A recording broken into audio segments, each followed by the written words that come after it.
Alléluia. Amina. Alléluia. Amina. C'est comme ça Marie aussi. En étant femme, elle a gardé la révélation. Elle est allée au sépulcre le matin pour voir curieusement. Lorsqu'elle est arrivée de loin, elle a vu que le tombeau était déjà ouvert. La pierre qui couvrait l'entrée du tombeau était déjà roulée. Au lieu de se réjouir, au lieu de dire que la révélation s'est accomplie, elle s'est inquiétée. Elle a oublié. Elle a l'intelligence, mais elle n'a pas utilisé son intelligence. Elle a commencé à pleurer. Elle a dit non. Qui a volé? Qui a volé notre mère? Qui a volé Jésus? La Bible dit ceci. Dans le tombeau, il y avait deux anges. L'un qui était à la tête et l'autre au pied. Pour dire que je suis le commencement et la fin. Je suis l'alpha et l'oméga. Je suis l'arrière et l'avant-garde. Amen. Alléluia.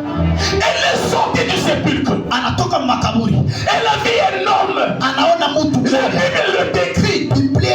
C'était Jésus. Mais Marie, elle ne savait pas que c'était Jésus. Il y a les gens qui marchent avec Dieu, ne savent pas qu'ils ont Dieu. Il y a les gens qui ont déjà croisé Dieu, mais ils ne savent pas qu'ils ont croisé Dieu.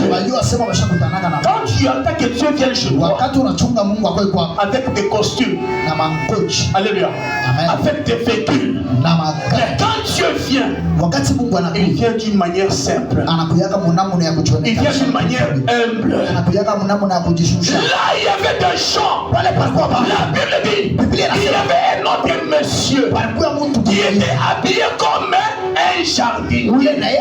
Mais le fils du charpentier, à la résurrection, au lieu de se révéler comme Dieu, mais il se révèle comme un jardinier. Alléluia. Amina. Moulimaji. Alléluia. Amina. Que Dieu nous bénisse. Que Dieu nous bénisse. L'homme a demandé à Marie, femme, pourquoi tu pleures? Il commence à parler à cet homme. Si c'est toi qui l'a dérobé, dis-nous là où on l'a mis. Là où tu l'as mis, et je vais le prendre. Si ton Dieu à toi, si ton Jésus à toi, on va le voler. Le mien, on ne le volera jamais. Personne ne peut me le voler parce que le mien est